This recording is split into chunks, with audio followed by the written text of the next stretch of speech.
ಬನ್ನಿ ಈ ಸಮಯದಲ್ಲಿ ದೇವರ ಸಂದೇಶಕ್ಕೊಳಗೆ ಹೋಗೋಣ. ನಾವು ಕ್ವಿಕ್ ಆಗಿ ಕಣ್ಣನ್ನು ಮುಚ್ಚಿ ನಾವು ಪ್ರಾರ್ಥನೆ ಮಾಡಿಕೊಳ್ಳೋಣ.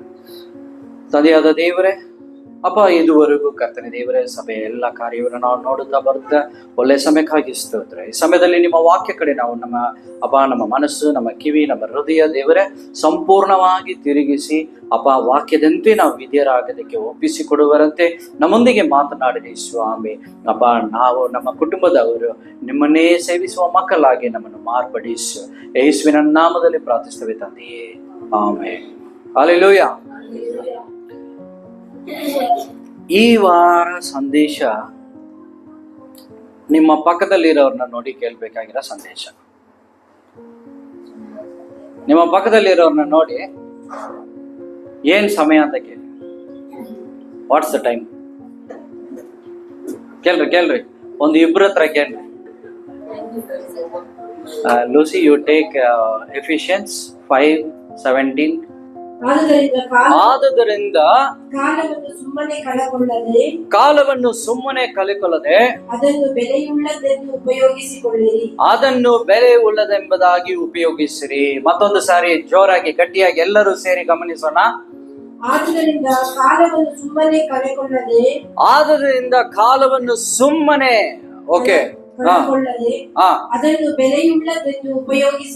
ಅದನ್ನು ಬೆಲೆಯುಳ್ಳದು ಎಂಬುದಾಗಿ ಉಪಯೋಗಿಸಿರಿ. ಮತ್ತು ಬುದ್ಧಿಹೀನರಾಗಿ ನಡೆಯದೆ ಸಾಕು, ಕರ್ತರ ಚಿತ್ತವನ್ನು ಏನೆಂಬುದನ್ನು ವಿಚಾರಿಸಿ ತಿಳಿದುಕೊಳ್ಳುವರಾಗಿರಿ. ಹಲ್ಲೆಲೂಯಾ. ಮತ್ತೊಂದು ಸಾರಿ ಈಗ ಪಕ್ಕದಲ್ಲಿ ನೋಡಿ ಕೇಳಿ, ಏನು ಸಮಯ ಅಂತ ಮತ್ತೆ ಕೇಳ್ರಿ. ಅವಾಗಲೇ ಕೇಳ್ದೆ ಅನ್ಬಿಡ್ಬೇಡಿ, ಮತ್ತೆ ಕೇಳಿ. ಕೇಳಿದ್ರಾ? ಏನ್ ಹೇಳಿದ್ರು ಅವರು? 10:15 ಹೇಳಿದ್ರು. 10:15 ಹೇಳಿದ್ರಾ? ನೋಡಿ 10:15 ಹೇಳವ್ರೆ. ಅಲ್ಲ 10:15ನಾ? ಸರಿ, ತುಂಬಾ ಚಾಟ್ರಾಗಿದೆ. ಸರಿ, ಒಟ್ಟರಲ್ಲಿ 10 ಗಂಟೆಗೆ ಮುಗಿಸ್ಬೇಕನ್ನೋದು ನಿಮ್ಮ ಸಮಯವಾಗಿದೆ. ಆ 10 ಗಂಟೆ ಒಳಗಡೆ ಈಗ ದೇವರ ಕುರಿತು ನಾವು ಯೋಚನೆ ಮಾಡಬೇಕು.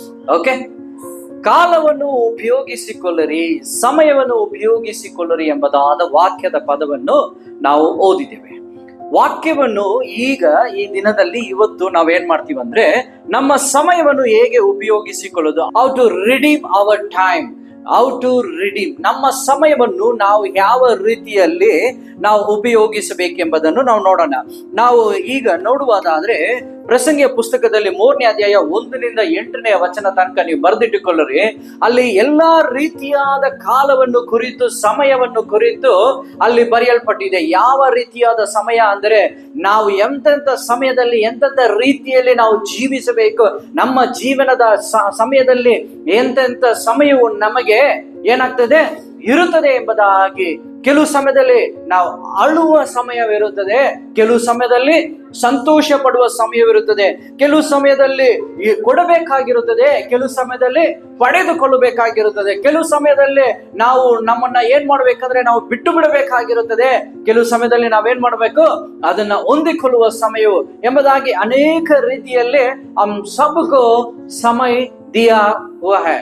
ಯಾರಿಂದ ಈ ಸಮಯವು ನಮಗೆ ಕೊಡಲ್ಪಟ್ಟಿದ್ದು? ದೇವರಿಂದ ನಮಗೆ ಸಮಯವನ್ನು ಕೊಡಲ್ಪಟ್ಟಿದ್ದು. ಯಾರಾದ್ರೂ ನಾವಾಗೆ ಈ ಭೂಮಿಗೆ ಹುಟ್ಟು ಬಂದಿದ್ದೀವಾ? Answer no. ನಮ್ಮಿಂದ ಯಾರಿಂದಲೂ ನಾವಾಗಿ ನಾವು ಹುಟ್ಟಿ ಬರೋದಕ್ಕೆ ಸಾಧ್ಯವೇ ಇಲ್ಲ. ಇವತ್ತು ಅನೇಕರು ಹೇಳ್ತಾರೆ, ದೇವರು ಇದ್ದಾರ, ದೇವರು ಸೃಷ್ಟಿ ಮಾಡಿದಾರ, ನಾನಾಗೆ ಹಾಗೆ ಈ ಪ್ರಕೃತಿ ನನ್ನನ್ನು ಏನ್ ಮಾಡಿದೆ, ಇದು ಪ್ರಕೃತಿಯ ನಿಯಮ ಆದ ಕಾರಣದಿಂದ ನಾನು ಸೃಷ್ಟಿಸಲ್ಪಡುವುದು ಆ ರೀತಿಯಲ್ಲಿ ಎಂಬುದಾಗಿ ಅನೇಕರು ದೇವರನ್ನು ತಿರಸ್ಕಾರ ಮಾಡಿ ಜೀವನ ಮಾಡುವರಾಗಿದ್ದಾರೆ. ಆದ್ರೆ ಅಂತ ಮಕ್ಕಳು ಒಂದನ್ನು ತಿಳಿದುಕೊಳ್ಳಬೇಕು, ನಾವಾಗಿ ಈ ಭೂಮಿಗೆ ಬಂದಿಲ್ಲ, ದೇವರು ನಮ್ಮನ್ನು ಕಲಿಸಿರುವರಾಗಿದ್ದಾರೆ. ಅದೇ ದೇವರು ನಮ್ಮನ್ನು ನೋಡಿ ಹೇಳ್ತಾ ಇದ್ರೆ, ಎಲ್ಲದಕ್ಕೂ ಒಂದೊಂದು ಸಮಯವಿದೆ. ಈಗ ನೀವು ನಿಮ್ಮ ಮನೆಯಲ್ಲಿ, ನಿಮ್ಮ ಕಷ್ಟಗಳಲ್ಲಿ, ನಿಮ್ಮ ಒಂದು ತೊಂದರೆಗಳಲ್ಲಿ ನೀವು ಹಾದು ಹೋಗುತ್ತಾ ಇರುವ ನಿಮ್ಮ ಸಮಯದಲ್ಲಿ ದೇವರು ಯಾವುದೋ ಒಂದು ರೀತಿಯಾದ ಒಂದು ಸಮಯವನ್ನು ನಿಮಗೆ ಇಟ್ಟಿರ್ತಾರೆ. ಪ್ರತಿದಿನ ನಾವು ಎದ್ದೇಳುವಾಗ ನಮ್ಮ ಸಮಯವನ್ನು ನೋಡ್ತೇವೆ. ಪ್ರತಿದಿನ ನಾವು ಹೊರಗಡೆ ಇರುವಾಗ ನಮ್ಮ ಹತ್ರ ಗಡಿಗಾರ ಇಲ್ಲ ಅಂದ್ರೆ ನಾವು ಇನ್ನೊಬ್ಬರನ್ನ ನೋಡಿ ಸಮಯ ವೇಸ್ಟ್ ಅಂತ ಕೇಳ್ತೇವೆ. ನಾವು ಮಲಗುವಾಗ ಸಮಯವನ್ನು ನೋಡ್ತೇವೆ, ನಮ್ಮ ಕೆಲಸವನ್ನು ತೊಡಗುವಾಗ ಸಮಯವನ್ನು ನೋಡ್ತೇವೆ. ನಮ್ಮ ಸಮಯದ ಮೇಲೆ ಅನೇಕ ಭೂಮಿಯಲ್ಲಿ ಅನೇಕ ರೀತಿ ಏನಾಗಿದೆ, ಅದರ ಮೇಲೆ ಕುಳಿತಿದೆ. ನಿಮ್ಮ ವಯಸ್ಸು ಸಮಯದ ಮೇಲಿದೆ. ನೀವು ಪ್ರಯಾಣ, ನೀವು ಮಾಡುವ ಕೆಲಸ, ನೀವು ಮಾಡುವ ಪ್ರತಿಯೊಂದು ಅಡುಗೆ ಮಾಡುವ ರೀತಿಯಲ್ಲೂ ಎಲ್ಲದರಲ್ಲೂ ಒಂದು ದಿನದಲ್ಲಿ ನಾನು ಸಮಯವನ್ನೇ ಯೋಚನೆ ಮಾಡೇ ಇಲ್ಲ ಅಂತ ಹೇಳೋರು ಯಾರಾದ್ರೂ ಇದ್ದೀರಾ? ಹಾಗೆ ಒಂದು ವೇಳೆ ಹಾಸ್ಪಿಟಲ್ ಅಲ್ಲಿ ಅಡ್ಮಿಟ್ ಆಗಿ ವಾಚೇ ನೋಡ್ದೇ ಇರೋದ್ರು ಕೂಡ ಏನಂತ ಕೇಳ್ತಾರೆ, ಇನ್ನು ಎಷ್ಟು ದಿನ ನಾನು ಇಲ್ಲಿ ಅಡ್ಮಿಟ್ ಆಗಿರ್ಬೇಕು, ಹೌದಲ್ವಾ? ಖಂಡಿತ ಕೇಳ್ತಾರೆ. ಹಾಗಾದ್ರೆ ಒಂದು ಮನುಷ್ಯ ಆತನಿಗೆ ಹೆಚ್ಚಾಗಿ ಒದಗಿಸಿರುವ ಕಾರ್ಯವೇನೆಂದ್ರೆ ಸಮಯದ ಮೇಲೆ. ವಾಕ್ಯವೇನ್ ಹೇಳ್ತಾ ಇದೆ? ಸಮಯವನ್ನು ನಾವೇನ್ ಮಾಡ್ಬೇಕಂತೆ? ಉಪಯೋಗಿಸಬೇಕಂತೆ. ಸಮಯ ಅಂದ್ರೆ ಏನು? ಸಮಯದ ಅರ್ಥ ಅದು ಏನ್ ಮಾಡುತ್ತೆ ಅಂದ್ರೆ, ಅದ್ರ ಭವಿಷ್ಯದ ಕಾಲ, ಈಗಿರುವ ಕಾಲ, ಇಲ್ಲ ಮುಗಿದೋಗಿರುವ ಕಾಲವನ್ನು ಕುರಿತು ಸಮಯವು ಮಾತಾಡುತ್ತದೆ. ಸಮಯವು ಕೈರೋಸ್ ಎಂಬುದಾಗಿ ಒಂದು ಗ್ರೇಕ ಪದದಲ್ಲಿ ಬರೆಯಲ್ಪಟ್ಟಿದೆ. ಆ ಕೈರೋಸ್ ಪದದ ಒಂದು ಅರ್ಥವೇನೆಂದ್ರೆ, ನಮಗೆ ಕೊಡಲ್ಪಟ್ಟಿರುವ ಆಪರ್ಚುನಿಟಿ, ಅವಕಾಶ. ನಮಗೆ ಕೊಡಲ್ಪಟ್ಟಿರುವ ಈ ಒಂದು ಅವಕಾಶ, ಈ ಸಮಯ ಅವಕಾಶ. ನೀವು ಬದುಕಿರುವುದು ಅದು ನಿಮ್ಮ ಅವಕಾಶ. ನೀವು ನಿಮ್ಮ ಕುಟುಂಬವನ್ನು ನಿಮಗೆ ಕೊಟ್ಟಿರುವುದು ಅದು ನಿಮಗೆ ಕೊಡಲ್ಪಟ್ಟಿರುವ ಅವಕಾಶ. ನೀವು ಈ ಭೂಮಿಯಲ್ಲಿ ಇರುವುದು ನಿಮಗೆ ಕೊಡಲ್ಪಟ್ಟಿರುವ ಆಪರ್ಚುನಿಟಿ. ಅರ್ಥ ಆಗ್ತಾ ಇದೆಯಾ? ನಾವು ಇಲ್ಲಿ ಇರುವುದು ನಮಗೆ ಒಂದು ಅವಕಾಶವನ್ನು ಕೊಡಲ್ಪಟ್ಟಿದೆ. ನಾವು ಸರಿಯಾದ ಒಂದು ಸಮಯ ನಮಗೆ ಕೊಡಲ್ಪಟ್ಟಿದೆ. ಕೆಲವರು ಅನೇಕರು ಹೇಳ್ತಾರೆ, ಯಾಕೆ ಇವಾಗ ನಾನು ಹುಟ್ಟಿದೆ? ನಾನು ಒಂದು ಒಳ್ಳೆ ಅಲ್ಲಿ ಹುಟ್ಟಿರ್ಬೋದು, ಹಿಂಗ್ ಹುಟ್ಟಿರ್ಬೋದು, ಅಮೆರಿಕನಲ್ಲಿ ಹುಟ್ಟಿರ್ಬೋದು, ನಾನು ಒಂದು 100 ವರ್ಷ ಹಿಂದೆ ಹುಟ್ಟಿದ್ರೆ ಚೆನ್ನಾಗಿತ್ತು. ಅಯ್ಯೋ ಇಲ್ಲಿ ಇಷ್ಟು ರೋಗಗಳಿದೆ, ಇಷ್ಟು ಕಾಲ ಹಿಂಗಿದೆ, ಹಂಗಿದೆ, ಹೀಗಿದೆ ಎಂಬುದಾಗಿ ಅನೇಕರು ನಾನು ಯಾಕೆ ಹುಟ್ಟಿದೆ, ನಾನು ಹೇಗೆ ಸಾಯ್ಲಿ ಎಂಬುದಾಗಿ ಅನೇಕರು ಏನ್ ಮಾಡ್ತಾ ಇದ್ದಾರೆ, ನಮಗೆ ಕೊಟ್ಟಿರುವ ಅವಕಾಶವನ್ನು ನಾವು ಏನ್ ಮಾಡ್ತಾ ಇದ್ದೇವೆ, ಅದನ್ನು ಅಲಕ್ಷ್ಯವಾಗಿ ನೋಡುವರಾಗಿದ್ದೇವೆ. ಸಮಯ ನಮ್ಮೆಲ್ಲರಿಗೂ ಗೊತ್ತಿದೆ, ಸಮಯ ಯಾರಿಗೂ ಕಾಯೋದಿಲ್ಲ. ಸಮಯ ಯಾರಿಗೂ ಕಾಯೋದಿಲ್ಲ. ನಾವ್ಯಾರು ಏನ್ ಮಾಡಕ್ಕಾಗಲ್ಲ, ಈ ಸಮಯವನ್ನ ಹಿಡಿದಿಟ್ಟುಕೊಳ್ಳಕ್ಕೆ ಸಾಧ್ಯವಿಲ್ಲ. ಹಲ್ಲೆಲೂಯಾ. ನೀವು ಹಿಡಿದಿಟ್ಟುಕೊಳ್ಳಕ್ ಸಾಧ್ಯವಿದ್ಯಾ? ನೀವು ನಿಮ್ಮಿಂದ ಸಾಧ್ಯವಿದ್ಯಾ? ಒಂದು ಸಾರಿ ಒಂದು ವಾಚ್ ರಿಪೇರ್ ಮಾಡುವ ಒಂದು ಮಾಲೀಕ ಇದ್ದ. ಆ ವಾಚ್ ರಿಪೇರ್ ಮಾಡುವ ಮಾಲೀಕ ಯಾವಾಗ್ಲೂ ಆತನ ಏನ್ ಮಾಡ್ತಾ ಇದ್ದ, ಬರುವ ಎಲ್ಲರ ವಾಚ್ಗಳಿಗೆ ಏನ್ ಮಾಡ್ತಾ ಇದ್ದ, ಶೆಲ್ ಆಗ್ತಾ ಇದ್ದ, ರಿಪೇರ್ ಮಾಡ್ತಾ ಇದ್ದ, ಎಲ್ಲಾ ರೀತಿಯಲ್ಲಿ ಮಾಡಿ ಸಿದ್ಧ ಮಾಡಿ ಏನ್ ಮಾಡ್ತಾ ಇದ್ದ, ಎತ್ತಿ ಅವನ ಗೋಡೆಯಲ್ಲಿ ಎಲ್ಲ ತಗ್ಲಾಕ್ಬಿಡ್ತಾ ಇದ್ದ. ಎಷ್ಟು ಜನ ವಾಚ್ ಅಂಗಡಿ ನೋಡಿದ್ದೀರಾ? ಎಲ್ಲ ಗೋಡೆಯಲ್ಲಿ ಏನಾಗ್ಬಿಟ್ಟಿದೆ, ತಗ್ಲಾಕಿರ್ತಾರೆ. ಒಂದು ವ್ಯಕ್ತಿ ಸ್ಮಾರ್ಟ್ ಆಗಿ ಅವರ ಅಂಗಡಿಗೆ ಬಂದಂತೆ. ಆತನು ಬಂದು ಇಲ್ಲಿರುವ ಎಲ್ಲಾ ವಾಚನ್ನು ಗಮನಿಸ್ಬಿಟ್ಟು ಆತನು ಹೇಳಿದಂತೆ, ಯಾಕೆ ಅದು ಒಂದು ವಾಚಲ್ಲಿ ಮಾತ್ರ ಗಡಿಯಾರ ಓಡ್ತಾ ಇಲ್ಲ, ಹಾಗೆ ನಿಂತು ಬಿಟ್ಟಿದೆ, ಅವಾಗ್ಲೇ ನಾವು ಹಾಕಿದ್ವಲ್ಲ 10:30 ತರ. ಆತನು ಕೇಳುವಾಗ ಆತನು ಹೇಳಿದಂತೆ, ನೀನು ನೋಡ್ತಾ ಇರೋದು ಇದು ಎಲ್ಲ ನಂದಲ್ಲ, ಆ ನಿಂತೋಗಿರೋ ವಾಚ್ ಮಾತ್ರ ನಂದು. ಕಾರಣ ಯಾಕೆ ಇಷ್ಟು ವಾಚ್ಗಳಿದೆ, ಎಲ್ಲ ಓಡ್ತಾ ಇದೆ, ನಿಂದು ಮಾತ್ರ ಯಾಕೆ ಆಗ್ತಾ ಇಲ್ಲ? ಆತನ ಹೇಳಿದಂತೆ, ನನ್ನ ಗಡಿಯಾರ ಸಮಯ ಮಾಡೋದಕ್ಕೆ ಟೈಮ್ ಇಲ್ಲ. ಒಂದು ಕಣ್ಣಿನ ರೀತಿಯಲ್ಲಿ ನೋಡುವಾಗ ಇಷ್ಟು ವಾಚ್ಗಳಿದೆ, ಅದನ್ನ ಟೈಮ್ ಅಂತ ನೀವು ಕರೀಬಹುದು. ಇಲ್ಲ, ಅವನಿಗೆ ಒಂದು ಸಮಯವಿರುವಾಗ ಆತನಲ್ಲೇ ಇರುವ ವಾಚನ್ನು ನೋಡಿ ಆತನ ವಾಚನ್ನು ರೆಡಿ ಮಾಡಿಕೊಂಡಿಲ್ಲ, ಆಗ ಆತನು ಹೇಳುವ ಮಾತೇನು, ಟೈಮ್ ಇಲ್ಲ.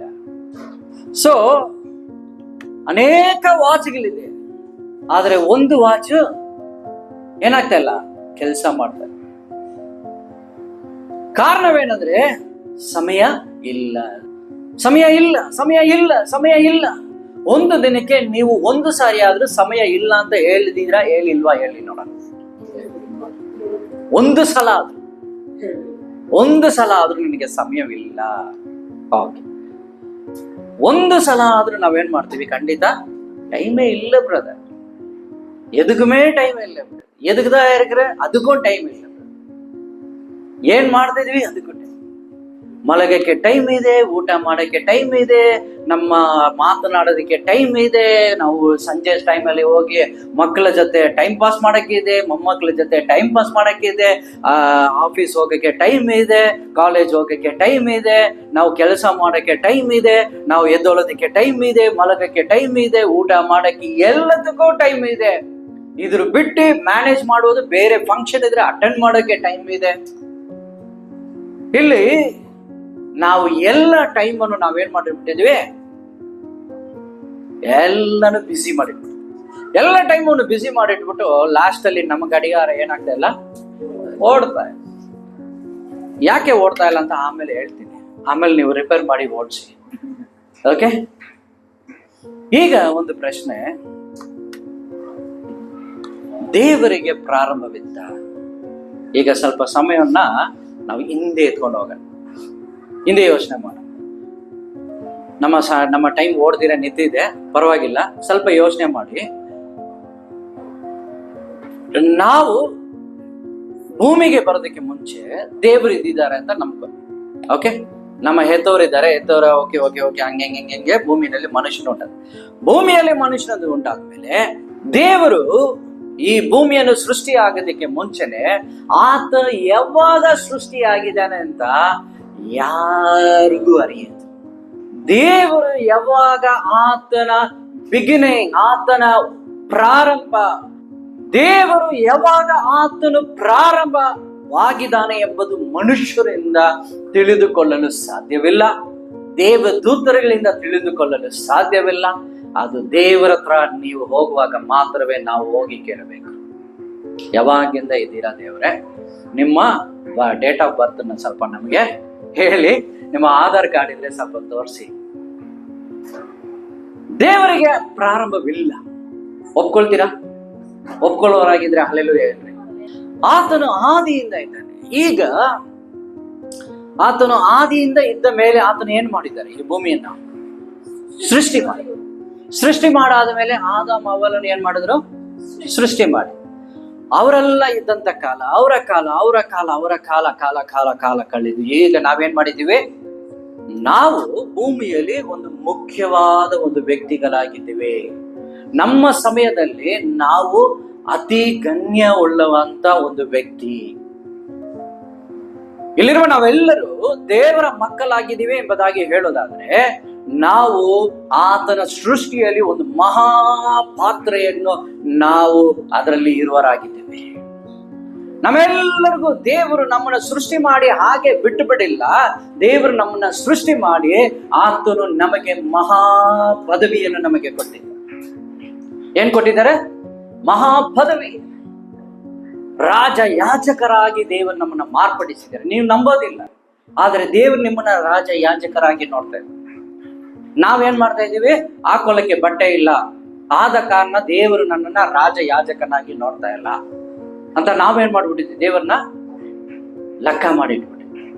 ನಾವು ನಮ್ಮ ಕೈಯಲ್ಲಿ ಆಶೀರ್ವಾದ ಇಲ್ಲ, ನಮಗೆ ಹಣಕಾಸು ಇಲ್ಲ, ನಮಗೆ ಆ ತೊಂದರೆ ಈ ತೊಂದರೆ ಅಂತ ಹೇಳಿದ ಮೇಲೆ ನಾವು ರಾಜ ಯಾಜಕರ ಮಕ್ಕಳು ಎಂಬುದನ್ನು ನಾವೇನಾಗ್ಬಿಟ್ಟಿದೆ? ಮರೆತು ಹೋಗಿ. ಕಾರಣವೇನಂದ್ರೆ ಸಮಯ ಕೊಟ್ಟಿಲ್ಲ ರಾಜ ಯಾಜಕನಾಗಿ ನಮ್ಮನ್ನು ಮಾರ್ಪಡಿಸಿ. ನಾವೆಲ್ಲರೂ ಯಾರಾಗಿದ್ದೇವೆ? ರಾಜ ಯಾಜಕರು. ದೇವರು ಸೃಷ್ಟಿಸಲ್ಪಟ್ಟದಂತ ಎಲ್ಲಾ ಸೃಷ್ಟಿಯಲ್ಲಿ, ಈ ಭೂಮಿಯಲ್ಲಿ ದೇವರು ಮಾಡಿದ ಸೃಷ್ಟಿಯಲ್ಲಿ ಸೂರ್ಯನು ದೇವರಿಗೆ ಮುಖ್ಯವಾ ಇಲ್ಲ ನೀವು ಮುಖ್ಯವಾ? ಹೇಳಿ ಬ್ರದರ್, ಯಾರು ಮುಖ್ಯ? ದೇವರಿಗೆ ಸೂರ್ಯ ಮುಖ್ಯನಾ ನೀವು ಮುಖ್ಯನಾ? ನಾವು ಅಂತ ಹೇಳಕ್ಕೆ ನಾನು ಅಂತ ಹೇಳ್ರಿ. ನಾನು ದೇವರು ಮಾಡಿದ ಆತನ ಸೃಷ್ಟಿಯಲ್ಲಿ ನಾನೇ ಶ್ರೇಷ್ಠವಾದ ಸೃಷ್ಟಿ. ಹೇಳ್ರಿ, ಬಾಯಿ ತೆರೆದೇವು ಅರಿಕೆ ಮಾಡ್ರಿ. ಹಲ್ಲೆಲೂಯಾ. ದೇವರು ಮಾಡಿದ ಸೃಷ್ಟಿಯಲ್ಲಿ ನಾನೇ ಶ್ರೇಷ್ಠವಾದ ಸೃಷ್ಟಿ. ನಾನು ಆಶೀರ್ವದಿಸಲ್ಪಟ್ಟವನು, ನಾನು ದೇವರಿಂದ ಕರೆಯಲ್ಪಟ್ಟವನು, ನಾನು ದೇವರ ಮಹಾ ಗಣ್ಯವಾದ ವ್ಯಕ್ತಿ. ಹೇಳಕ್ಕೆ ಇಷ್ಟ ಇಲ್ದಿರ ಹೇಳ್ತಾ ಇದ್ದೀರಾ? ಆಂಡ್ರೂ ಬ್ರದರ್ ಹೇಳ್ತಾ ಇದಾರೆ ಅಂತ ಹೇಳ್ತಾ ಇದ್ದೀರಾ? ಪವಿತ್ರಾತ್ಮ ನಿಮಗೆ ತಿಳಿಸ್ತಾ ಇದ್ದಾರೆ, ನೀವು ಗಣ್ಯ ವ್ಯಕ್ತಿ. ನಿಮ್ಮ ಗಣ್ಯ ವ್ಯಕ್ತಿಗೆ ಶಾಲ್ ಹಾಕ್ಬೇಕಂತ ಅವಶ್ಯಕತೆ ಇಲ್ಲ. ನಿಮ್ಮ ಗಣ್ಯ ವ್ಯಕ್ತಿಗೆ ರೆಡ್ ಕಾರ್ಪೆಟ್ ಹಾಕ್ಬೇಕಂತ ಅಲ್ಲ. ಯಾಕಂದ್ರೆ ರೆಡ್ ಕಾರ್ಪೆಟ್ ಹಾಕೋರು, ಶಾಲ್ ಹಾಕೋರು ಮನುಷ್ಯರೇ. ಆದರೆ ದೇವರು ನಿಮ್ಮನ್ನ ಏನ್ ಮಾಡ್ತಾ ಇದ್ದಾರೆ? ಗಣ್ಯ ವ್ಯಕ್ತಿಯಾಗಿ ನೋಡ್ತಾ ಇದ್ದಾರೆ. ನೀವು ನಿಮ್ಮ ಯೋಚನೆಯನ್ನ ನೀವೇನ್ ಮಾಡ್ತಾ ಇದ್ದೀರಾ? ನನಗೆ ಸಮಯವೇ ಇಲ್ಲ, ನನಗೆ ದೇವರನ್ನ ಅರಿವೇ ಇಲ್ಲ ಎಂಬುದಾಗಿ ನೀವು ಸಮಯವನ್ನು ದೇವರಿಗೆ ಕೊಟ್ಟು ದೇವರನ್ನ ಅರಿಯದೆ ನೀವು ನಿಮ್ಮ ಸಮಯವನ್ನು ನೀವಾಗೆ ಮುಗಿಸಿಕೊಳ್ಳಬೇಕೆಂಬುದಾಗಿ, ನೀವು ನಿಮ್ಮ ಸಮಯವನ್ನು ನೀವೇ ಹಾಳು ಮಾಡಿಕೊಳ್ಳುವುದಾಗಿಯೂ ನಿಮ್ಮ ಸಮಯವನ್ನು ನೀವೇ ವ್ಯರ್ಥ ಮಾಡಿಕೊಳ್ಳುವರಾಗಿ ಇರುವಾಗ ನಾವು ನೋಡಿ ದೇವರು ಆಶೀರ್ವಾದ ಮಾಡಿಲ್ಲ ಅಂತ ಹೇಳೋದು ಒಂದು ದೊಡ್ಡ ಮಹಾಸುಳ್ಳು. ಒಪ್ಕೊಳ್ತೀರಾ? ಅರ್ಥ ಆಗ್ತಾ ಇದೆಯಾ? ಇದುವರೆಗೂ ಅರ್ಥ ಆಗ್ತಾ ಇದೆಯಾ? ಸೊ ಹಾಗಾದ್ರೆ ದೇವರ ಸಮಯವೇ ಏನು? ಆತನಿಗೆ ಪ್ರಾರಂಭವಿಲ್ಲ, ಆತನಿಗೆ ಕೊನೆ ಇದೆಯಾ? ದೇವರಿಗೆ ಅಂತ್ಯವಿದೆಯಾ? ದೇವರ ಒಂದು ಟೈಮ್ ಸ್ಟಾಪ್ ಇದೆಯಾ? ನಮಗ್ ಟೈಮ್ ಸ್ಟಾಪ್ ಇದೆಯಾ? ನಮಗಿದೆಯಾ? ಇದೆ. ನಮ್ಮೆಲ್ಲರಿಗೂ ಟೈಮ್ ಇದೆ, ಟೈಮ್ ಮುಗೀತದೆ. ಇಲ್ಲಿ ನಾವು ನೋಡುವುದಾದ್ರೆ 7 ರೀತಿಯಾದ ಕಾಲಗಳು, ದೇವರ ಸಮಯ 7 ರೀತಿಯಾದ 7. ಎಷ್ಟು ಕಾಲಗಳು? 7 ರೀತಿಯಾದ ಕಾಲಗಳು. 7 ರೀತಿಯಾದ ಕಾಲಗಳಲ್ಲಿ ನಾವು ನೋಡೋದಾದ್ರೆ, ಈ ಮೊದಲನೇ ಕಾಲ ನಾವು ನೋಡುವುದಾದ್ರೆ ಇದು ಪ್ರಾರಂಭ. ಇಲ್ಲಿ ನಾವು ನೋಡುವುದಾದ್ರೆ ಇದು ಏನಿದೆ, ಅದಕ್ಕೆ ಯಾವಾಗ ಪ್ರಾರಂಭವಾಯ್ತು ಅನ್ನೋದು ಯಾರಿಗೂ ಗೊತ್ತಿಲ್ಲ. ಯಾವಾಗ ದೇವರು ಸೃಷ್ಟಿ ಮಾಡಿದ್ರು, ಆದಾಮನನ್ನು ಸೃಷ್ಟಿ ಮಾಡುವಾಗ ಅವಾಗ ಅವರು ಅರಿಯದೇ ಇದ್ರು. ಅದಾದ ಮೇಲೆ ಆದಾಮನು ಪಾಪ ಮಾಡಿ, ದ ಫಾಲ್ ಆಫ್ ಮ್ಯಾನ್, ಮನುಷ್ಯರು ಪಾಪ ಮಾಡಿ ಬಿದ್ದೋದ ಮೇಲೆ ಅವರು ಏನ್ ಮಾಡ್ತಾ ಇದ್ದಾರೆ? ಈಗ ಭೂಮಿಯಲ್ಲಿ ಅವರು ಬಾಳುವಾಗ ಅವರು ಅನೇಕ ರೀತಿಯಲ್ಲಿ ತಪ್ಪುಗಳನ್ನು ಮಾಡ್ತಾರೆ. ಅವಾಗ ಏನಾಗಿತ್ತು ಅಂದ್ರೆ, ಆ ಸಮಯದಲ್ಲಿ ಯಾವ ಕಾಲ ಇತ್ತಂದ್ರೆ, ಅವರು ಜ್ಞಾನವನ್ನು ಹೊಂದಿಕೊಂಡಿದ್ರು, ಅರಿವನ್ನು ತಿಳಿದುಕೊಂಡಿದ್ರು. ಕಾರಣ ಏನು? ಏದೇನ್ ತೋಟದಲ್ಲಿ ಏನ್ ಮಾಡಿದ್ರು? ಆ ಹಣ್ಣನ್ನು ತಿಂದ್ರು. ಒಳ್ಳೇದು ಕೆಟ್ಟದನ್ನು ಈಗ ಏನಾಯ್ತು? ಮೊದಲು ಅರಿಯದೇ ಇದ್ರು, ಈಗ ಅರಿತಿರೋರಾಗಿ ಆಯ್ತು. ನಮ್ಮನ್ನ ಯಾರೋ ಪ್ರಶ್ನೆ ಮಾಡೋರು ಇದ್ದಾರೆ. ಯಾರು ಪ್ರಶ್ನೆ ಮಾಡೋದು? ದೇವರು. ಯಾರಿಗೂ ಲೆಕ್ಕ ಕೊಡಬೇಕು. ಸೊ ಅಲ್ಲಿಂದ ದೇವರಿಗೆ ಲೆಕ್ಕ ಕೊಡುವ ಒಂದು ಸಮಯ ಬಂತು. ಹಾಗೆ ಏನಾಯ್ತು ಅಂದ್ರೆ, ಆ ಮನುಷ್ಯರು ಏನ್ ಮಾಡಿದ್ರು? ಅನೇಕ ರೀತಿಯಲ್ಲಿ ದೇವರಿಗೆ ಲೆಕ್ಕ ಕೊಡದೀರ ದೇವರಿಗೆ ವಿರೋಧವಾಗಿ ಪಾಪವನ್ನು ಮಾಡುವಾಗ, ದೇವರು ನೋಹನ ಎಬ್ಬಿಸಿ ಆ ಸಮಯದಲ್ಲಿ ಅಲ್ಲಿದ್ದಂತ ಎಲ್ಲಾ ರಾಕ್ಷಸ ಜನರನ್ನು ದೇವರಿಗೆ ವಿರೋಧವಾಗಿ ಪಾಪ ಮಾಡಿ ಅವರು ಇರುವ ಸಮಯದಲ್ಲಿ ಅವರೆಲ್ಲರೂ ಅಳಿದೋದ್ರು. ಅದಾದ್ಮೇಲೆ ಮನುಷ್ಯರಿಗೆ ದೇವರು ಆಳ್ವಿಕೆ ಕೊಟ್ರು. ನೋಹ ಬರ್ತಾರೆ, ನೋವದ ಕಾಲ. ಅದಾದ್ಮೇಲೆ ಪ್ರಾಮಿಸ್ ಟೈಮ್, ವಾಗ್ದಾನದ ಒಂದು ಸಮಯ. ಅಬ್ರಹಾಮನಿಗೆ ದೇವರು ವಾಗ್ದಾನ ಸಮಯವನ್ನು ಕೊಟ್ಟಿದ್ರು. ಆ ವಾಗ್ದಾನದ ಹಿಡಿದುಕೊಂಡು ಅಬ್ರಹಾಮನು ನಡೀತಾ ಇದ್ರು. ಅದಾದ ಮೇಲೆ ನಿಮ್ಗೆ ಇದೆಲ್ಲ ಅರ್ಥ ಆಗಿಲ್ಲ ಅಂದ್ರೂ ಪರವಾಗಿಲ್ಲ, ಜಸ್ಟ್ ಹೇಳ್ತಾ ಇದ್ದೀನಿ, ಕೇಳಿಸ್ಕೊಳ್ಳಿ. ಓಕೆ. ಅದಾದ್ಮೇಲೆ ಮೋಸೆಯ ಕಾಲ ಬಂತು. ಮೋಸೆಯ ಕಾಲದಲ್ಲಿ ನಾವು ನೋಡುವಾಗ ಎಲ್ಲಾ ರೀತಿಯಾದ ಆಜ್ಞೆಗಳು. ಮೋಸೆಯ ಕಾಲದಲ್ಲಿ ನೀವು ನೋಡುವಾಗ ಯಾಜಕ ಕಾಂಡದಲ್ಲಿ ಹೀಗೆ ಮಾಡಬೇಕು, ಹಾಗೆ ಮಾಡಬೇಕು, ಹೀಗೆ ನೀವು ಬಲಿ ಕೊಡಬೇಕು, ಹೀಗೆ ದೇವರನ್ನ ಹುಡುಕಬೇಕು, ಇಷ್ಟು ದಿನ ದೇವರನ್ನ ಹುಡುಕಬೇಕು, ಹೀಗಿದ್ರೇನೆ ಪರಿಹಾರ, ಹಾಗಿದ್ರೇನೆ ಪರಿಹಾರ ಎಂಬುದಾಗಿ ದೇವರು ಇಸ್ರೇಲ್ ಜನಕ್ಕೆ ಅನೇಕ ಆಜ್ಞೆಗಳು ಮತ್ತೆ ನಿಯಮಗಳು ಕೊಡುವಾಗ ಅದನ್ನು ಅವರು ಹಿಂಬಾಲಿಸ್ತಾ ಅವರು ಇರುವ ಸಮಯದಲ್ಲಿ ಮೋಶೆಯ ಲಾ ಅಂತ ಇತ್ತು. ಆದ್ರೆ ಯೇಸು ಸ್ವಾಮಿ ಏನ್ ಮಾಡಿದ್ರು? ಇಲ್ಲಿ ಆಜ್ಞೆಗಳು ಈ ಭೂಮಿಯಲ್ಲಿ ಯೆರೂಸಲೇಮಿನಲ್ಲಿ ಏನ್ ಮಾಡ್ತಾ ಇದ್ರು? ಎಲ್ಲರೂ ಮೋಶೆಯ ಆಜ್ಞೆಗಳನ್ನ ಕೇಳ್ಕೊಂಡು ಹಾಗೆ ನಡೆಸ್ತಾ ಇದ್ರು, ಯೆರೂಸಲೇಮ್ನ ನಡೆಸ್ತಾ ಇದ್ರು. ಈ ಸಮಯದಲ್ಲೇ ದೇವರು ಈ ಭೂಮಿಗೆ ಇಳಿದು ಬಂದ್ರು. ಯಾಕಂದ್ರೆ ಈ ಒಂದು ಅರಿಯದೇ ಇರುವ ಕಾಲದಲ್ಲಿ ಪಾಪ ಮಾಡಿದ ಮೇಲೆ ಈ ನಾಶ, ಇಲ್ಲಿ ಒಂದು ನಾಶ, ಇದಾದ್ಮೇಲೆ ವಾಗ್ದಾನಗಳನ್ನ ಕೈ ಬಿಟ್ಟು ಹೋದ್ರು, ಅದಾದ್ಮೇಲೆ ಕೊಟ್ಟಂತ ಆಜ್ಞೆಗಳನ್ನ ಕೈ ಬಿಟ್ಟು ಹೋದ್ರು. ಇದೆಲ್ಲವೂ ಅವರು ಬಿಟ್ಟು ದೇವರನ್ನ, ಅವರ ಸಮಯವನ್ನು ದೇವರನ್ನು ಅರಿತುಕೊಳ್ಳದೆ ಇದ್ದಂತ ಜನ ಇವತ್ತು ನಾವು ಹೇಗೆ ಬಾಳ್ತಾ ಇದೀವೋ ಆ ಕಾಲದಲ್ಲಿ ಅವರು ಹಾಗೆ ಬಾಳ್ತಾ ಇದ್ರು. ಅವರೆಲ್ಲರೂ ದೇವರನ್ನ ಅರಿತುಕೊಳ್ಳದೆ ದೇವರು ಕೊಡುವ ವಾಗ್ದಾನಗಳು, ದೇವರು ಪ್ರತಿ ಸಲ ಇಸ್ರೇಲ್ ನೋಡಿ ಅನೇಕ ರೀತಿಯಲ್ಲಿ ವಾಗ್ದಾನ ಕೊಟ್ಟರು. ಆದ್ರೆ ಜನರು ಹೇಗೆ ದೇವರಿಗೆ ವಿರೋಧವಾಗಿದ್ದ ಕಾರಣದಿಂದ ದೇವರು ಅವ್ರನ್ನ ನೋಡಿ ಹೇಳ್ತಾ ಇದ್ದಾರೆ, ಅವರ ತುಟಿಗಳಿಂದ ಅವರು ಸ್ತುತಿಸ್ತಾ ಇದ್ದಾರೆ, ಅವರ ಹೃದಯವು ನನ್ನಿಂದ ದೂರವಿದೆ. ಹಾಗೆ ದೇವ್ರನ್ನ ಏನ್ ಮಾಡ್ತಾ ಇದ್ರು? ಯಾರು ಕಾಲದಲ್ಲಿ ಏನ್ ಮಾಡಿಲ್ಲ? ಆಜ್ಞೆ, ಈ ಒಂದನೇ ಕಾಲ, ಎರಡನೇ ಕಾಲ, ಅರಿವು ಇರುವ ಕಾಲದಲ್ಲಿ, ಮತ್ತೆ ಮನುಷ್ಯರು ಆಳ್ವಿಕೆ ಮಾಡುವಾಗ, ಪ್ರಾಮಿಸ್ ವಾಗ್ದಾನದ ಕಾಲದಲ್ಲಿ, ನ್ಯಾಯ ನೇಮಿಸುವ ಕಾಲದಲ್ಲಿ, ಎಲ್ಲ ಕಾಲದಲ್ಲೂ ಒಂದನ್ನು ಏನ್ ಗೊತ್ತಾ ಮಾಡಿದ್ರೆ ಎಲ್ಲರೂ ದೇವರನ್ನು ಅರಿತುಕೊಂಡಿಲ್ಲ. ಅವ್ರು ಮಾಡಿದೆಲ್ಲವೂ ದೇವರಿಗೆ ವಿರೋಧವಾಗಿ. ಈಗ ದೇವರು ಏನ್ ಮಾಡ್ತಾ ಇದ್ದಾರೆ, ಇದಕ್ಕೂ ಮೇಲೂ ನಾವು ಕಾಯಕ್ಕಾಗಲ್ಲ. ಇದೆಲ್ಲ ಎಷ್ಟು ವರ್ಷ ಅಂತ ನೋಡಿದ್ರೆ ಇವರು ದೇವರಿಗೆ ವಿರೋಧವಾಗಿದ್ದಾರೆ, ದೇವರಿಗೆ ವಿರೋಧವಾಗಿದ್ದಾರೆ. ಇದನ್ನು ನೋಡಿ ಈಗ ಯೋಹಾನ 3:16 ಈಗ ನೆರವೇರ್ತಾ ಇದೆ. ಏನಂತ ನೆರವೇರ್ತಾ ಇದೆ? ದೇವರು ಈ ಲೋಕದ ಮೇಲೆ ಎಷ್ಟೋ ತನ್ನ ಪ್ರೀತಿಯನ್ನು ಇಟ್ಟು ತನ್ನ ಸ್ವಂತ ಕುಮಾರನಾದ ಯೇಸುವನ್ನು ಏನ್ ಮಾಡಿದ್ರು?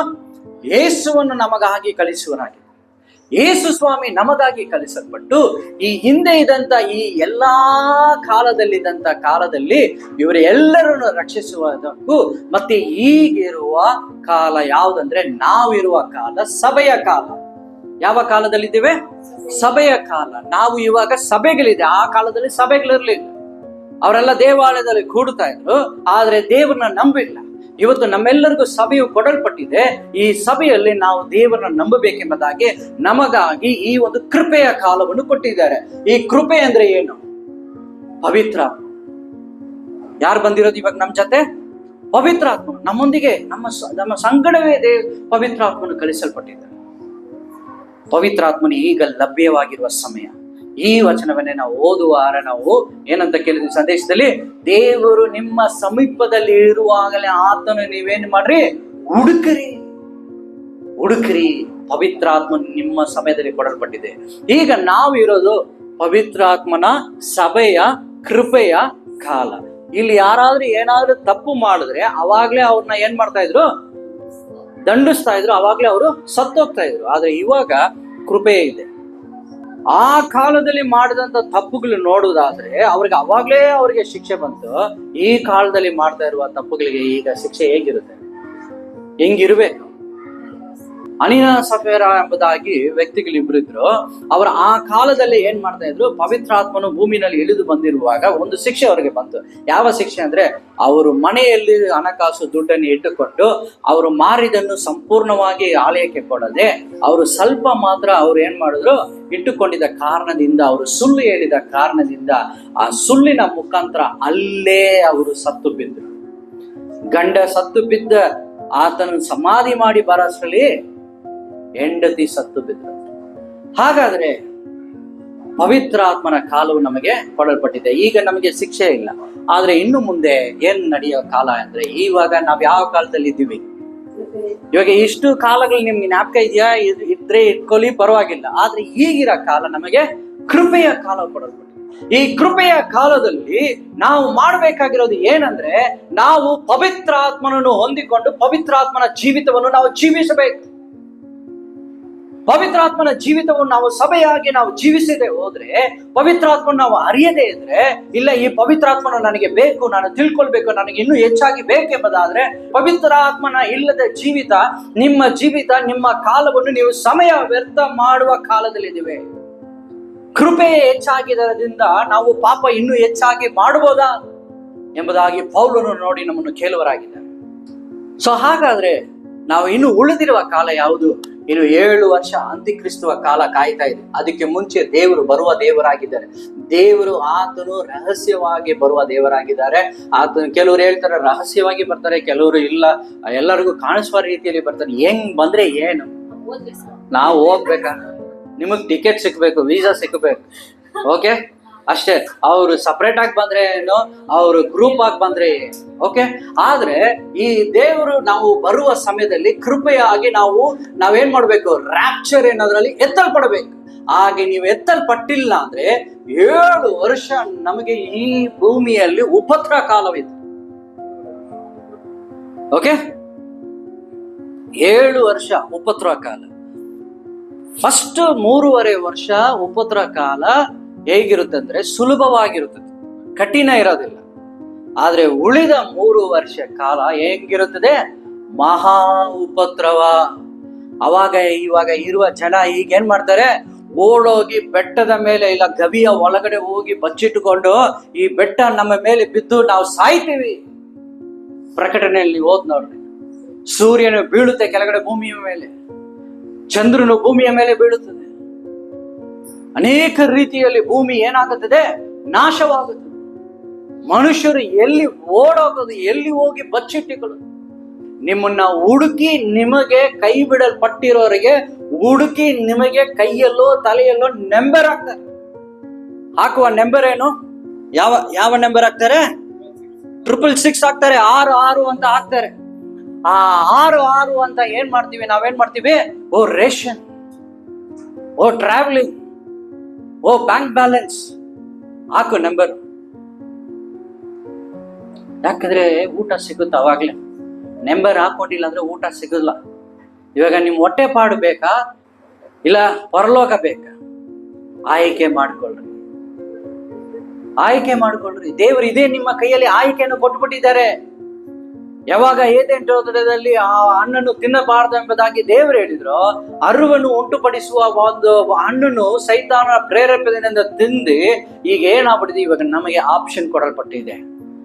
ನಿಮ್ ಕೈಯಲ್ಲಿ ಮಾತ್ರ ಆದಮ್ ಅವಳು ಸಿಕ್ಕಿದಿದ್ರಿ ಇವತ್ತು ಅಷ್ಟೇ. ಏನ್ ಮಾಡ್ತಾ ಇದ್ರಿ? ಹಿಡ್ಕೊಂಡು 4 ಹೊಡಿತಾ ಇದ್ರಲ್ವಾ? ನೀನ್ ತಿಂದಿದ್ದ ಕಾರಣದಿಂದ ಇವತ್ತು ನಾವು ಇಷ್ಟು ಕಷ್ಟ ಪಡ್ತಾ ಇದ್ವಿ, ಪರಲೋಕ ನರಕ ಅಂತ. ಸೊ ಅದಾದ್ಮೇಲೆ ಯೇಸು ಕ್ರಿಸ್ತನು ಈ ಸೆಕೆಂಡ್ ಕಮಿಂಗ್ ಆಗಿ ಬರ್ತಾನೆ. ರ್ಯಾಪ್ಚರ್ ಆದ್ಮೇಲೆ, ನೀವು ಎತ್ತಲ್ಪಟ್ಟ ಮೇಲೆ ದೇವರೊಂದಿಗೆ ಇರ್ತೀವಿ. ಅನಂತರ ನಾವು ಮತ್ತೆ 7 ವರ್ಷ ಆದ್ಮೇಲೆ ಆ ಸಮಯದಲ್ಲಿ ದೇವರು ಬಂದು ನಮ್ಮನ್ನ ಹಾಗೆ ಈ ಭೂಮಿಯಿಂದ ತೆಗೆದುಕೊಂಡು ಹೋಗಿ ದೇವರ ಬಳಿಯಲ್ಲಿ ಇಟ್ಟುಕೊಂಡಿರ್ತಾರೆ. ಈ ಭೂಮಿಯಲ್ಲಿ ಉಪತ್ರದಲ್ಲಿ ನಾವು ಕಷ್ಟಪಡಬಾರದು ಎಂಬುದಾಗಿ. ಅನಂತರ ನಾವು ಮತ್ತೆ ಭೂಮಿಗೆ ಇಳಿದು ಬರ್ತೇವೆ. ಯಾರೆಲ್ಲ ಆತನೊಂದಿಗೆ ಒಯ್ಯಲ್ಪಟ್ರೋ ಅವರೆಲ್ಲರೂ 1000 ವರ್ಷ ಈ ಭೂಮಿನಲ್ಲಿ ಆಳ್ವಿಕೆ ಮಾಡ್ತಾರೆ. ವೈಟ್ ಹೌಸ್ ಅಂತಾರಲ್ಲ, ಪಾರ್ಲಿಮೆಂಟ್ ಅಂತಾರಲ್ಲ, ಅಲ್ಲಿ ಯೇಸು ಸ್ವಾಮಿ ಕುಳಿತುಕೊಳ್ತಾರೆ. ಹಲ್ಲೆಲೂಯ. ಆಗುತ್ತದಾ? ಅದಕ್ಕೆ ನೀವು ಎತ್ತಲ್ಪಡಬೇಕು, ಅದು ನೋಡ್ಬೇಕಂತ. ಓಕೆ, ಸೊ ಹಾಗೆ ದೇವರೊಂದಿಗೆ ನಾವೇನ್ ಮಾಡ್ತೀವಿ? 1000 ವರ್ಷ ಆಳ್ವಿಕೆ ಮಾಡ್ತೀವಿ. ಎಷ್ಟು ವರ್ಷ? 1000 ವರ್ಷ. ನಮ್ಮ ವಯಸ್ಸಿಗಿನ 10 ಪಟ್ಟಷ್ಟು ನಾವೇನ್ ಮಾಡ್ತೀವಿ? ಯೇಸು ಸ್ವಾಮಿಯೊಂದಿಗೆ ಭೂಮಿನಲ್ಲಿ ಆಳ್ವಿಕೆನಲ್ಲಿ ಇರ್ತೀವಿ. ಅನಂತರ ದೇವರು ನ್ಯಾಯ ತೀರ್ಪು ಇರುತ್ತದೆ. ನ್ಯಾಯ ತೀರ್ಪು ಆದ್ಮೇಲೆ ನಮಗೆಲ್ಲರಿಗೂ ನಿತ್ಯ ಜೀವವನ್ನು ದಯಪಾಲಿಸುವ ದೇವರಾಗಿದ್ದಾರೆ. ಈಗ ನಮ್ಮ ವಚನಕ್ಕೆ ಬರೋಣ. ನಮ್ಮ ವಚನ ಏನ್ ಹೇಳ್ತಾ ಇದೆ? ಸಮಯವು ಕಡಿಮೆ ಇರುವ ಕಾರಣದಿಂದ ನೀವೇನ್ ಮಾಡ್ರಿ?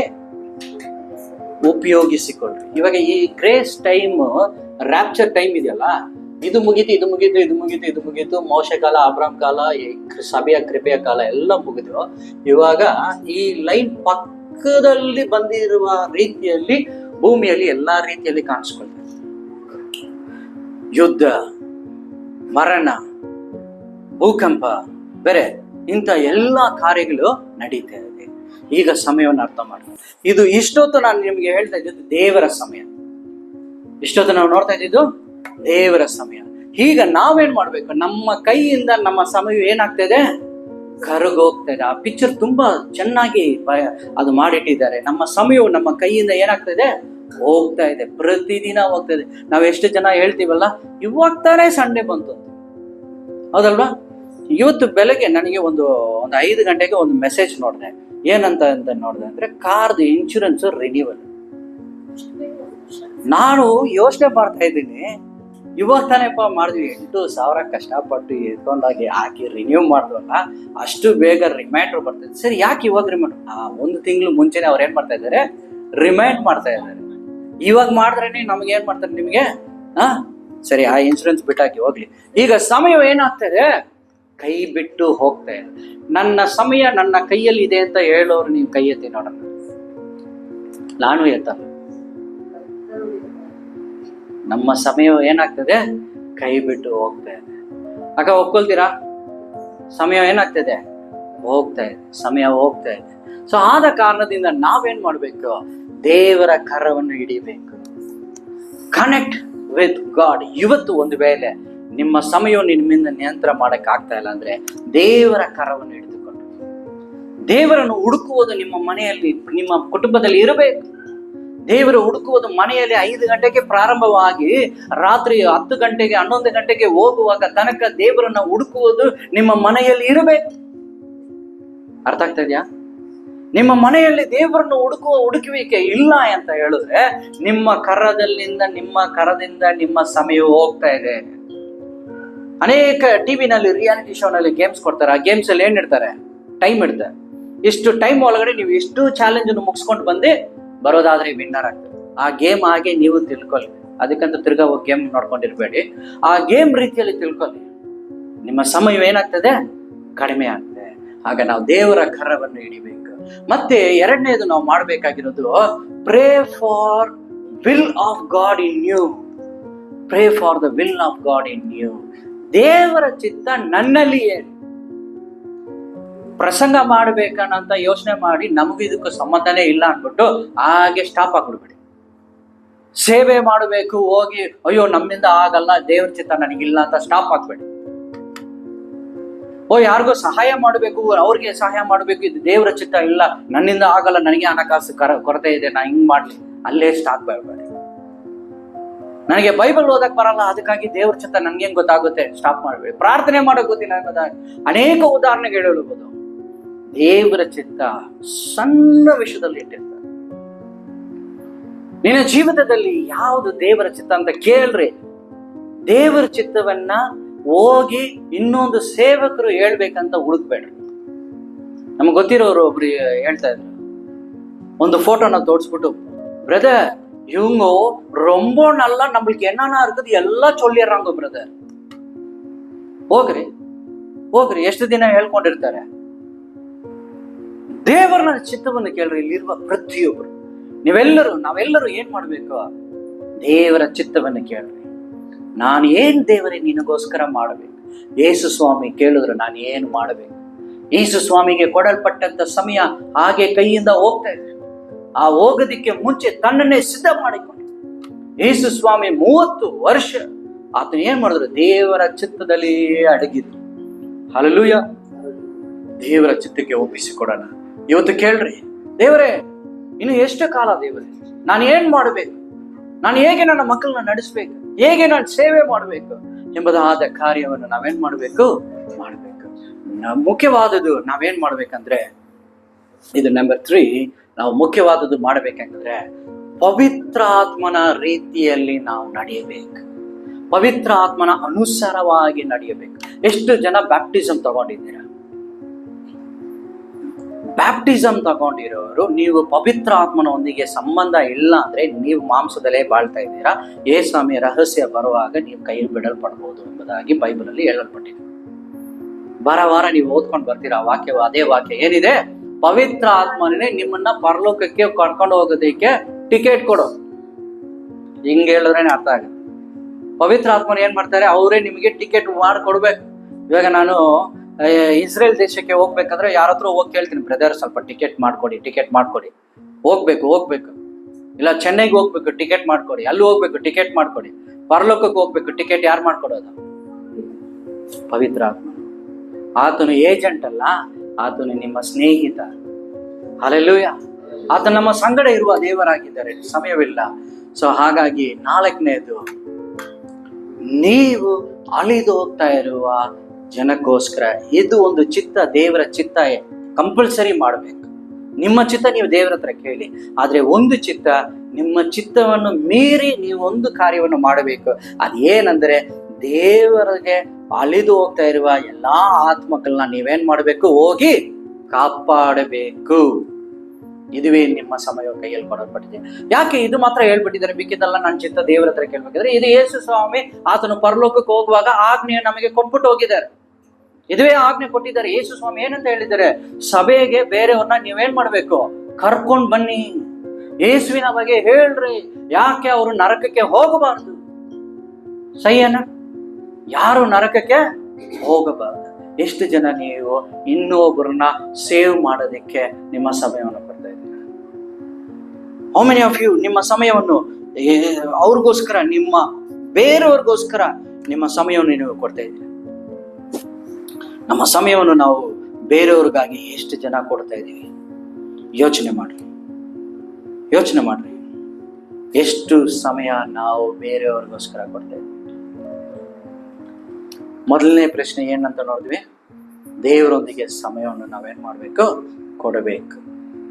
ಎರಡನೇದು, ನಾವು ದೇವರ ಚಿತ್ತ ನಿಮ್ಮ ಜೀವಿತದಲ್ಲಿ ಅರಿತುಕೊಳ್ಳಬೇಕು. ನಾಲ್ಕನೇದು, ಪವಿತ್ರ ಆತನ ಅನುಸಾರವಾಗಿ ಜೀವಿಸಬೇಕು. ಮತ್ತೆ ನಾಲ್ಕನೇದು, ಅಲಿದು ಹೋಗುವ ಆತ್ಮಕ್ಕೋಸ್ಕರ ನೀವು ಮಾಡ್ಲೇಬೇಕು. ಅದು ದೇವ್ರು ನಿಮಗೆ ಕೊಡಲ್ಪಟ್ಟಿರುವ ಪ್ರತಿಯೊಂದು ವಿಶ್ವಾಸಿ ಕೂಡ ಏನ್ ಮಾಡ್ಬೇಕು? ಬರೀ ಪಾಸ್ಟರ್ ಮಾತ್ರ ಏನ್ ಮಾಡ್ಬೇಕು? ಸ್ವಾರ್ಥ ಸಾರದಲ್ಲ, ಪ್ರತಿಯೊಂದು ವಿಶ್ವಾಸಿ ಕೂಡ ಆ ಒಂದು ಅವರಿಗೆ ಕೊಡಲ್ಪಟ್ಟಿರುವ ಒಂದು ಆಜ್ಞೆಯಾಗಿದೆ. ಯಾರ ಆಜ್ಞೆ ಕೊಟ್ಟಿದ್ದು? ಪಾಸ್ಟರ್ ಆಜ್ಞೆ ಕೊಟ್ಟಿದ್ದ? ದೇವರು ಆಜ್ಞೆಯನ್ನು ಕೊಟ್ಟಿದ್ದ. ಸೊ ಹಾಗಾಗಿ ಸಮಯ ಮುಗೀತು ನಮಗೆ. ಈಗ ನೀವ್ ಹೇಳ್ರಿ, ನಿಮ್ಮ ಕರೆಯಲ್ಲಿ ಇರುವ ಸಮಯವನ್ನ ನೀವು ನಿಮ್ಮ ಸಮಯವನ್ನ ಯೇಸು ಸ್ವಾಮಿಗಾಗಿ ಏನ್ ಮಾಡ್ತೀರಿ?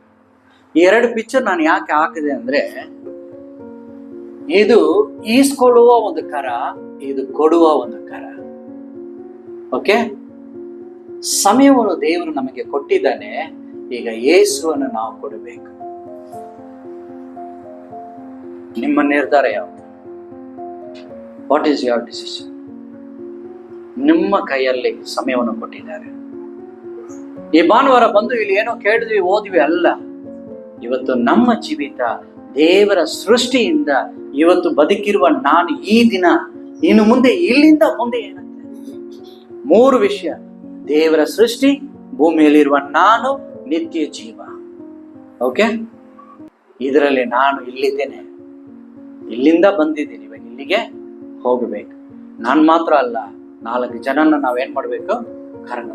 ನೀವು ಕರ್ಕೊಂಡು ಹೋದಾದ್ರೆ ದೇವರು ನಿಮಗೆ ಕಿರೀಟವನ್ನು ತೋರಿಸುವ ದೇವನೆಂಬುದಾಗಿ. ಹಲ್ಲೆಲೂಯ. ನೀವು ಅನ್ಕೊಳ್ಬೋದು, ಏನು ಗೋಲ್ಡ್ ಕ್ರೌನ್ ತಾನೆ, 1-2 ಕೋಟಿ ಕೊಟ್ರೆ ಸಿಗುತ್ತಲ್ಲ, ಅಷ್ಟು ನೀವು ಇವ್ಯಾಲ್ಯೂಯೇಟ್ ಮಾಡುವರಾಗಿದ್ರೆ ದೇವ್ರು ನಮ್ಮನ್ನ ಏನ್ ಮಾಡ್ಬಿಡ್ತಾರೆ? ಎಲಿಮಿನೇಟ್ ಮಾಡ್ಬಿಡ್ತಾರೆ. ನಾವು ನಮಗೆ ಕೊಡಲ್ಪಟ್ಟಿರುವ ಕಿರೀಟ ಅದು ಪರಲೋಕದ ಒಂದು ಅಧಿಕಾರ ಉಳ್ಳದು. ಹಲ್ಲೆಲೂಯ.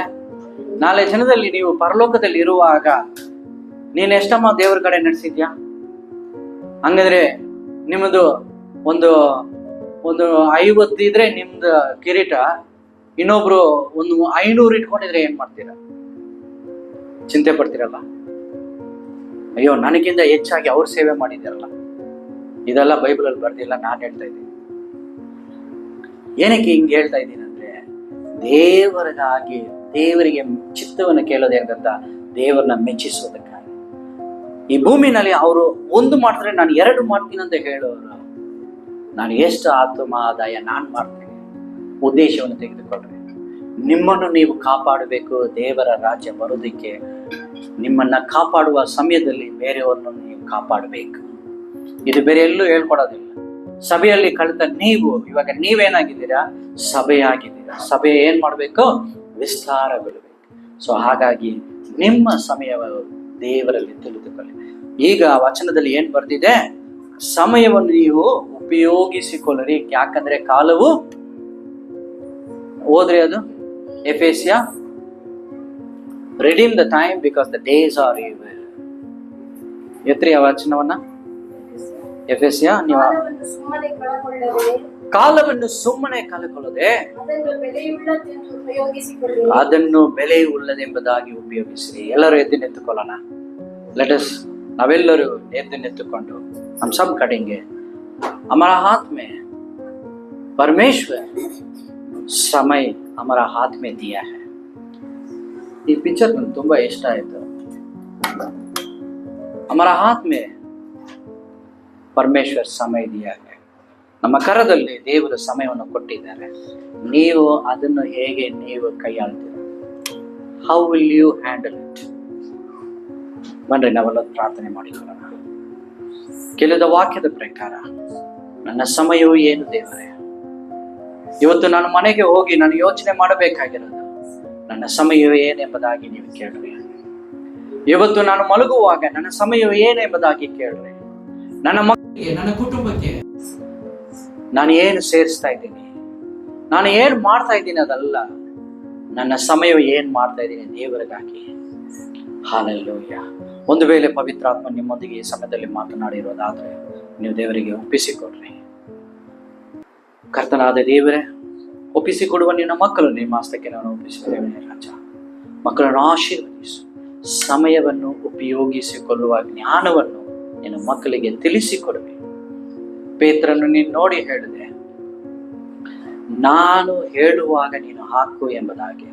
ಆತನು ಹೇಳಿದ ರಾತ್ರಿಯೆಲ್ಲ ನಾನು ಪ್ರಯಾಸ ಪಟ್ಟೆ, ನಾನೇ ಅನೇಕ ಕಷ್ಟಪಟ್ಟೆ, ಆದರೆ ನಾನು ಹೇಳುವಾಗ ನೀನು ಹಾಕು ಎಂಬುದಾಗಿ ಪೇತ್ರನಿಗೆ ಹೇಳುವಾಗ ಪೇತ್ರನ ಜೀವಿತದಲ್ಲಿ ರಾಶಿ ರಾಶಿಯಾದ ಮೀನುಗಳು ಬರುವುದನ್ನು ಕಣ್ಣಾರೆ ಕಾಣುವಂತೆ ಮಾಡಿದೆ.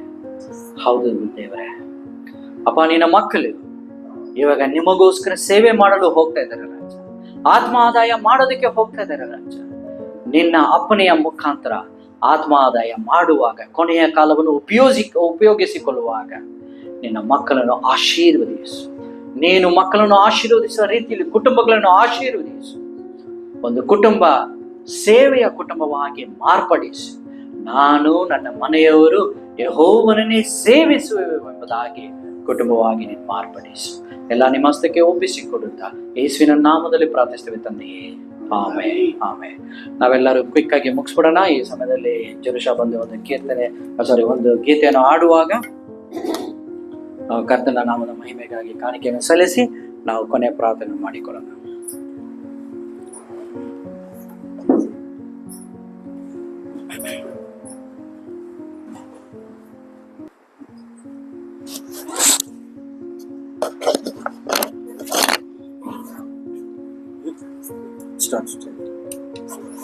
ನಾನಿಂದ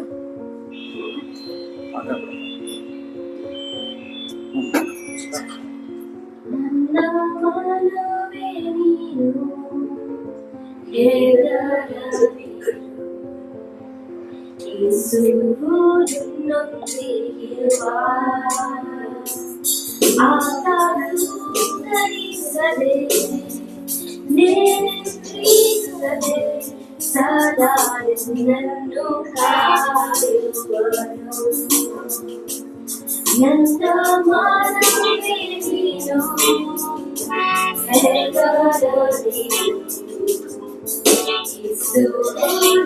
ಯೇಸುವಿನೊಂದಿಗಿರುವ ಆತ ದೂರವಿಸದೆ ನಿಲ್ಲಿಸದೆ ಸದಾ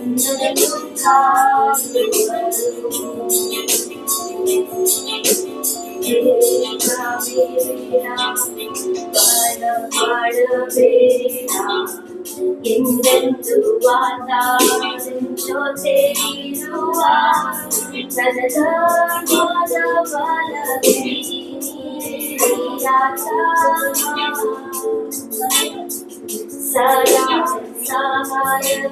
ಸಹಾಯಕಿರುವರು ನನ್ನ ಮನವೇ ನೀನು, ಹೆದರದಿರು ಯೇಸುವಿನೊಂದಿಗಿರುವ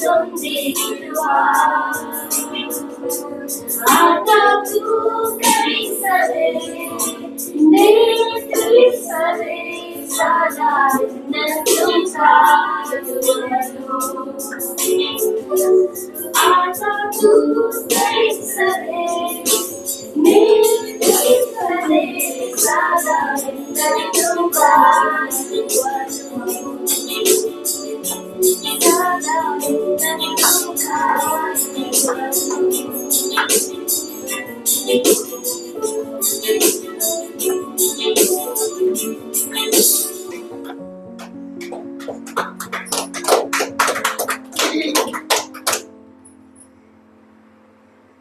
ಆತನು ಸದಾ ಕಾಲ ಆತನು ನಮ್ಮನ್ನೇನ್ ಮಾಡ್ತಾನಂತೆ? ಕಾಯುವ ದೇವರು. ನಮ್ಮನ್ನು ಕಾಯುವ ದೇವರು ನಮ್ಮ ಸಂಗಡ ದೇವರು ನಿಮ್ಮನ್ನು ಆಶೀರ್ವದಿಸುವ ದೇವರು, ನಮ್ಮ ಕುಟುಂಬವನ್ನು ಆಶೀರ್ವದಿಸುವ ದೇವರು, ನಮ್ಮನ್ನು ಕಾಯುವ ದೇವರು ಆತನ. ಬನ್ನಿ ನಾವೆಲ್ಲರ ಕಣ್ಣುಗಳನ್ನು ಮುಚ್ಚಿ ಕೊನೆಯ ಪ್ರಾರ್ಥನೆಯನ್ನು ಕೊಡಲ್ಪಟ್ಟ ಕಾರಣಕ್ಕಾಗಿಯೂ ದೇವರು ಇದುವರೆಗೂ ನಡೆಸಿದ ಕೃಪೆಗಾಗಿ ನಾವು ಪ್ರಾರ್ಥನೆ ಮಾಡಿಕೊಳ್ಳೋಣ. ತಂದೆಯಾದ ದೇವರೇ, ನಮ್ಮನ್ನು ಇದುವರೆಗೂ ನಡೆಸಿದ ನಿನ್ನ ಪ್ರೀತಿಗಾಗಿ ಸ್ತೋತ್ರ ಸ್ವಾಮಿ. ಅಪ್ಪ, ನಾವು 8 ಕಾಲಿಗೆ ಇವತ್ತು ಆರಾಧನೆಯನ್ನು ಪ್ರಾರಂಭಿಸಿ ಇದುವರೆಗೂ ದೇವರೇ ನಮ್ಮನ್ನು ನಡೆಸಿದ ನಿಮ್ಮ ಕೃಪೆಗಾಗಿ ಸ್ತೋತ್ರ. ವಿಶೇಷವಾಗಿ ನಿಮ್ಮನ್ನು ಆರಾಧನೆ ಮಾಡುವುದು ಎಷ್ಟು ಬಲವನ್ನು ನಾವು ಹೊಂದಿಕೊಳ್ಳುವುದು ಎಂಬುದಾಗಿ ಅರಿತುಕೊಂಡು ಸ್ವಾಮಿ ದೇವರೇ ನಮ್ಮೊಂದಿಗೆ ಈ ಸಮಯದಲ್ಲಿ ನಿಮ್ಮ ವಾಕ್ಯದ ಮುಖಾಂತರ ಮಾತನಾಡೋದಕ್ಕಾಗಿ ಸ್ತೋತ್ರ. ಅಪ್ಪ, ನಮ್ಮ ಕಾಲವು ಸ್ವಾಮಿ ನಮ್ಮ ಕರದಲ್ಲಿ ನೀನು ಕೊಟ್ಟಿದ್ಯ ರಾಜ, ನಮಗೆ ಕೊಡಲ್ಪಟ್ಟಿರುವ ಕರ ಅಪ್ಪ ದೇವರೇ, ಈ ಸಮಯ, ಈ ಪ್ರಾಣ, ಈ ಕತೆ ಅಪ್ಪ ನಮ್ಮ ಎಲ್ಲವೂ ನಿನ್ನದಾಗಿದೆ ರಾಜ. ನನ್ನದು ಎಂಬುದಾಗಿ ನಾನು ಸ್ವಂತ ಹೇಳೋದಕ್ಕೆ ಯಾವುದು ನನ್ನದಲ್ಲ ರಾಜ. ಎಲ್ಲವೂ ನಿನ್ನದೇ, ಎಲ್ಲವೂ ನಿನ್ನದು. ನನ್ನ ಕೈಯಲ್ಲಿ ಕೊಟ್ಟು ನಾನು ಹೇಗೆ ಇರುತ್ತೇನೆ ಎಂಬುದಾಗಿ ನೀನು ನನಗೋಸ್ಕರ ಕಾಯುವ ದೇವರಾಗಿದ್ಯಾ, ಅದಕ್ಕಾಗಿ ಸ್ತೋತ್ರ ರಾಜ. ಇನ್ನು ಮುಂದೆ ಸ್ವಾಮಿ ನಿಮ್ಮೊಂದಿಗೆ ಸಂಬಂಧದಲ್ಲಿ ಇರೋದು, ನಿಮ್ಮೊಂದಿಗೆ ಕರ್ತನ ದೇವರ ಪವಿತ್ರಾತ್ಮನೊಂದಿಗೆ ಇರೋದು ಅಪ್ಪ ದೇವರೇ, ಇನ್ನೊಬ್ಬರಿಗೆ ಕರ್ತನ ದೇವರೇ ನಿಮ್ಮ ಸ್ವಾರ್ಥಿನ ಸಾರಲು ರಾಜ ನಮ್ಮನ್ನು ಉಪಯೋಗಿಸು, ನಡೆಸು. ಈ ದಿನದಲ್ಲಿ ನಮ್ಮೊಂದಿಗೆ ನೀನು ಮಾತನಾಡಿ ನಮ್ಮ ಜೀವಿತವನ್ನು ಅಪ್ಪ ದೇವರೇ, ನಮ್ಮ ಸಮಯವನ್ನು ತಿಳಿದುಕೊಳ್ಳುವಂತೆ ನೀನು ಕೊಟ್ಟಂತ ಈ ಸಮಯಕ್ಕಾಗಿ ಸ್ತೋತ್ರ ಸ್ವಾಮಿ. ಅಪ್ಪ, ಬಂದಿರುವ ನಿನ್ನ ಎಲ್ಲ ಮಕ್ಕಳನ್ನು ಆಶೀರ್ವದಿಸಿ, ಅವರ ಕುಟುಂಬವನ್ನು ಪ್ರತ್ಯೇಕವಾಗಿ ಆಶೀರ್ವದಿಸಿ, ಅವರ ಕುಟುಂಬದಲ್ಲಿ ಇರುವ ಎಲ್ಲ ಕಷ್ಟ, ಕಣ್ಣೀರು, ದುಃಖ, ಸಮಯ ಎಲ್ಲವನ್ನು ಕರ್ತನ ದೇವರ ಅಪ್ಪ ನೀನು ಎಲ್ಲದರಲ್ಲೂ ನೀನು ಸಮಾಧಾನವನ್ನು ದಯಪಾಲಿಸು ಸ್ವಾಮಿ. ಅಪ್ಪ, ಸಭೆಗೆ ಅಪ್ಪ ಸರಿಯಾಗಿ ಬಂದು ಅಪ್ಪ ಸಮಯವನ್ನು ಬಿಟ್ಟು ಬಿಡದೆ ಸಭೆಗೆ ಬರುವ ಮಕ್ಕಳಾಗಿ ನೀನು ಮಾರ್ಪಡಿಸು ಸ್ವಾಮಿ. ಆಶೀರ್ವದಿಸು, ನಡೆಸು. ಎಲ್ಲರಿಗೂ ಒಳ್ಳೆ ಆರೋಗ್ಯವನ್ನು ಕೊಡು ರಾಜ. ಎಲ್ಲ ಹಣದ ಅಗತ್ಯಗಳು ಕರ್ತನೆ ಎಲ್ಲ ಪ್ರತಿಯೊಂದು ನೀನು ಸಂಧಿಸಿ ನಡೆಸು ಸ್ವಾಮಿ. ಹಾಗೆ ನೀನು ಮಾಡುವುದಕ್ಕಾಗಿ ಸ್ತೋತ್ರ. ಯೇಸು ಕ್ರಿಸ್ತನ ನಾಮದಲ್ಲಿ ನಾವು ಪ್ರಾರ್ಥಿಸುತ್ತೇವೆ ಪರಲೋಕದ ಒಳ್ಳೆಯ ತಂದೆಯೇ. Amen, amen.